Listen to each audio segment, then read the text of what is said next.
O imóvel se localiza em Balneário Camboriú, possuindo uma torre de 105 metros, composta por 12 apartamentos duplex, 2 áreas de lazer e 4 andares de garagem.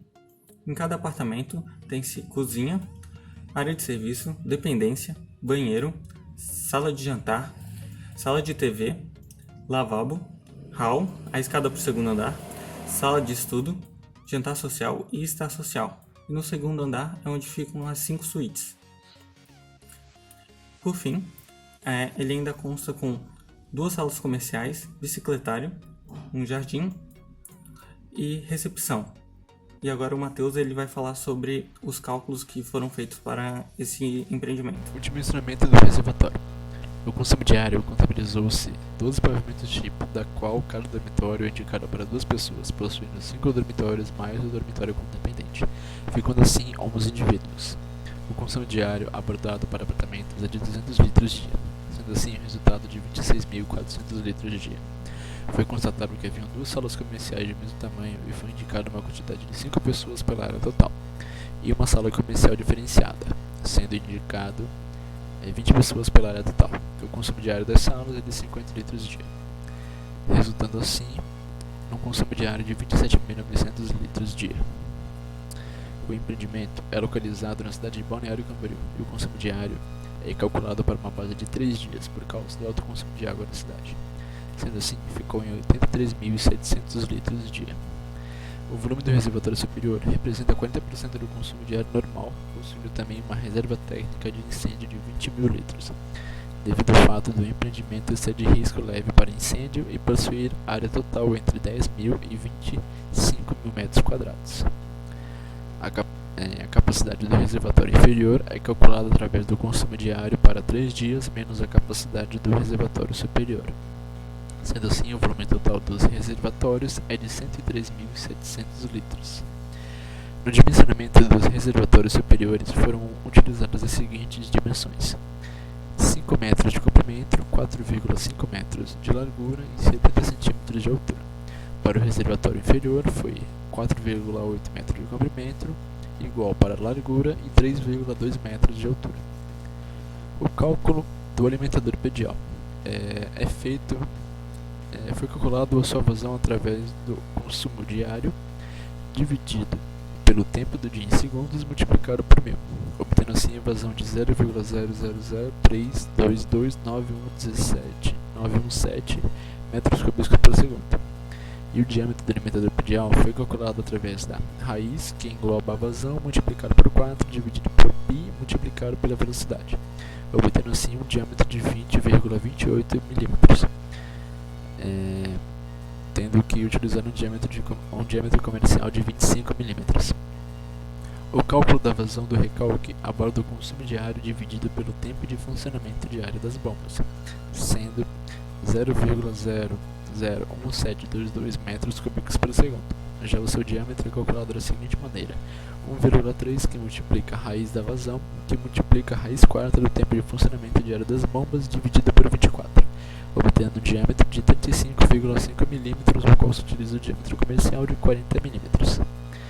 A vazão de sucção é obtida através da seguinte maneira: 4 que multiplica a vazão no recalque, dividida por π, multiplicado por 0,053 elevado ao quadrado.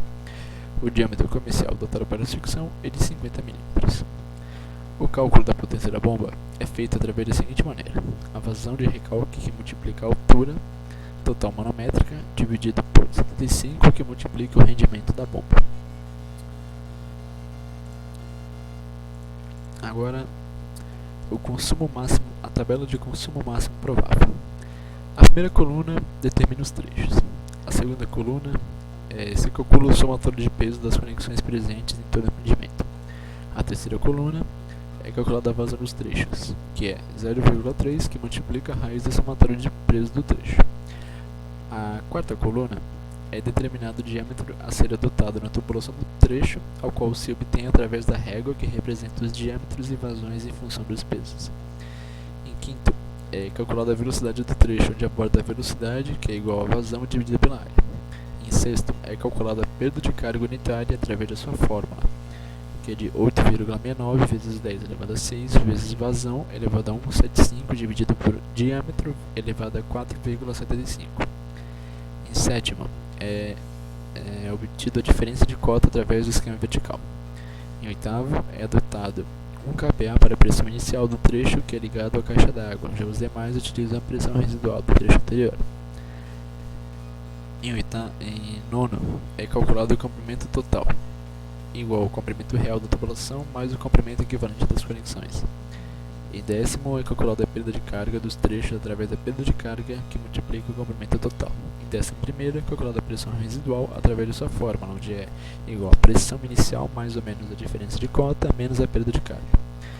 E por fim, a pressão mínima requerida foi adotada 5 kPa. Agora, a explicação da nossa planilha. Foi adotado que o somatório de peso dos 3 primeiros trechos foram excluídos do somatório dos demais trechos, por possuírem um trajeto de tubulação diferente dos demais, devido ao fato de possuir um pressurizador que transforma a pressão residual do primeiro trecho em 200 kPa.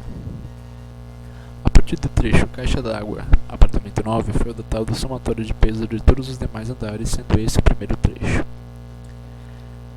No trecho apartamento 7 e apartamento 6 foi colocado o primeiro redutor de pressão e reduzido para 200 kPa, porque caso não fosse colocado, a pressão residual seria maior que a permitida para as tubulações, sendo acima de 400 kPa.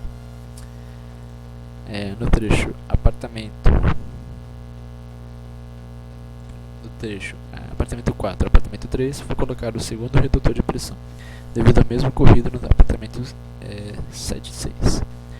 E no trecho lazer superior e inferior foi colocado o terceiro e último redutor de pressão. Agora o integrante Igor Leandro irá explicar os esquemas verticais do projeto. E agora, após o Matheus ter feito toda essa explicação ali dos diâmetros da tabela de dimensionamento, né, com os diâmetros e as pressões que foram calculadas, aonde foram alocados os redutores de pressão, eu vou estar mostrando aqui mais um esquema, né, uma ilustração da tubulação da aprumada, né, para estar fazendo as indicações e mostrar como é que funciona, onde foram alocados os redutores de pressão, né, e como foram os diâmetros do tubo, né, que foram variando conforme ia reduzindo a altura.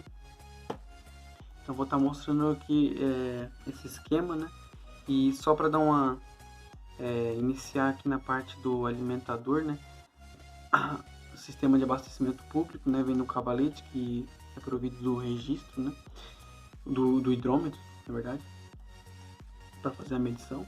E essa tubulação aqui, tudo de forma ilustrada, né, ela alimenta o reservatório inferior, né, onde a tubulação de sucção, por sua vez, retira a água aqui do reservatório inferior, levando diretamente para as bombas de recalque aqui, que aí a tubulação faz a elevação pela essa tubulação de recalque que temos aqui, né? Essa tubulação aqui, ela teve um DN de 25, um diâmetro de 25 milímetros, né? E a de sucção, como ela é um diâmetro imediatamente acima do de sucção, nós temos aqui na tabela que foi calculada, o diâmetro de recalque deu um DN de 40 milímetros. Então o de sucção, como é uma bitola a mais, teve um DN de 50, né? Então agora passando por toda essa parte aqui da alimentação, né? Que depois eu só fiz a ilustração do cano, que teoricamente vai subir até aqui por cima, né? E vai alimentar as duas caixas d'água, né? Aqui. E após isso, né, as caixas d'água ali é feita toda a conexão nas laterais para o consumo acima do RTI. Aí do RTI, a única tubulação que vai puxar água do RTI é as que vai direto para o hidrante, né, para os hidrantes das lajes. Mas daí partimos daqui, né, com essa tubulação, o barrilete aqui dimensionado com 50 milímetros. E aqui temos os dois registros que no meio deles é colocado o filtro para conter impurezas que podem estar presentes na água, né? E então a gente desce aqui para mostrar de forma ilustrada aqui toda aquela parte da tabela que o Matheus mostrou agora, que nós fizemos essa separação, fizemos a parte aqui, esses 3 andares que foram pressurizados, né? Saiu aqui com 20 MCA e à medida que foi vindo aqui para os andares de baixo, aumentou, tanto que no último aqui teve praticamente 40 MCA, que é o máximo, né? E essas tubulações aqui saem tudo para o hidrômetro, que daí vai ser feita a distribuição nos apartamentos, né? Então, pressurizou esses três primeiros pavimentos, né? E para cá, na aprumada do lado esquerdo aqui, né? É feito toda essa... É alimentado só o andar 9 depois, porque esses 3 aqui já foram alimentados através dessa parte aqui da pressurização. Então, depois, através só da coluna de água, é alimentado aqui no andar 9, né? E o diâmetro permanece sendo de 50 milímetros, né? Que tem a ventosa para fazer a entrada do ar e não deixar entrar, criar bolhas aqui na tubulação, né? E daí nós alimentamos o primeiro apartamento aqui, que é o 9, né? O tipo duplex, nessa aprumada aqui, o duplex tipo 9. E à medida que a gente vem descendo aqui, a pressão residual ela aumenta, né? Tanto que nesse pavimento aqui, ó, do tipo 7, a pressão residual chega a 35 MPa. Então, no próximo trecho, que seria do trecho 7, do hidrômetro do 7 aqui, né, até o 6, essa pressão ela aumentou, ultrapassou os 40, que seria a maior aceitável. Então, aqui nós instalamos uma válvula redutora de pressão, né? Na verdade são duas, uma de reserva ali para, se for necessário fazer alguma manutenção ou algo do tipo, tem outra ali na contenção, né? E chegamos aqui, deu próximo de 40 MCA. Então descemos mais 3 pavimentos, aqui continua com as 50 milímetros de tubulação. Chegamos aqui no tipo 4, no trecho do tipo 4 para o tipo 3. Novamente se tornou necessário a utilização de uma válvula redutora de pressão, né? Todas em série aqui, como a gente podemos ver. De novo, a tubulação entra com 40 e sai com 20 MCA. Então aqui ela inicia com 20 MCA e vem descendo. Basicamente trabalhar na mesma média, cada 3 pavimentos aqui, depois que ela foi lançada com 20 MCA, saiu com 20 MCA, desceu 3 pavimentos, né? Que seriam 3 duplex, atingiu a pressão máxima, né? Então foi instalada a estação a válvula redutora aqui, e mais uma aqui embaixo aqui, né? Então foram 3 no total. E nos lazeres, do lazer para baixo, lazer superior, inferior, garagem 4, 3, 2, 1, a tubulação, como a gente pode notar aqui, para a saída para o ponto de consumo foi feita de uma forma um pouco diferente. Por quê? Porque nesses pavimentos aqui não se torna necessária a utilização de hidrômetro. Então eu não preciso sair com o T, sair aqui a 1,5 m, que na verdade todos os hidrômetros aqui dos andares de cima foram alocados 1,5 m acima da laje, né? Então, nesse caso em específico, que eu não preciso de hidrômetro, não preciso fazer medição individual nos lazeres e na garagem, a alimentação, a saída para o consumo, ela pode ser feita o mais próximo possível da laje, né? Já para facilitar, não ter que subir a tubulação ali para cima, até porque não seria necessário se não tem hidrômetro, né? Então essa tubulação aqui ela já sai da parte aqui de cima, da laje inferior, né, do duplex, e ela sai e alimenta faz a alimentação do pavimento ali, né? Então só para dar um resumo geral, né? Utilizamos 3 válvulas redutoras de pressão. Os andares que é necessário fazer as medições através do hidrômetro, que seriam todos os tipos ali, o hidrômetro foi feito 1,5 m acima da laje do duplex inferior, né? E nos lazeres a tubulação foi feita a tubulação para consumo saiu já na parte superior aqui, né? Em vez de sair daqui, ela saiu na parte superior, porque a gente não necessita de hidrômetro, então o ponto de consumo já pode ser feito o mais próximo possível da laje. E então é isso aí, agora o Álvaro vai vir aí, tá mostrando como foi feita a distribuição nas lajes ali, né? E tudo mais, mas fechou, né? Bom, vamos agora para as plantas baixas do projeto. Primeiro a gente tem a planta de situação, que demonstra a localização do terreno, a planta de implantação, que demonstra a locação da obra no terreno. Essas duas plantas são pedidas pelas prefeituras juntamente com o projeto hidrossanitário para aprovação digital. Então agora a gente segue para as plantas com as tubulações de água fria e água quente do projeto hidrossanitário. Primeiro a gente tem um ramal predial que recebe a água da rede pública de abastecimento, segue para o hidrômetro, onde vai medir o consumo de água. Antes dele tem um registro para quando quiser fechar o abastecimento de água. Então a partir desses hidrômetros começa o alimentador predial, que já vai possuir alguns pontos de consumo, como esse AF24, que é uma torneira, para lavar o jardim e as calçadas. O alimentador segue até aqui dentro do bicicletário, onde ele desce para o pavimento abaixo, que é um pavimento de garagem no subsolo. Aí o alimentador já vai distribuir para alguns pontos de consumo e seguir para o reservatório inferior, que é dividido em duas partes. Antes do reservatório inferior a gente tem um registro para poder fechar o abastecimento a esse reservatório.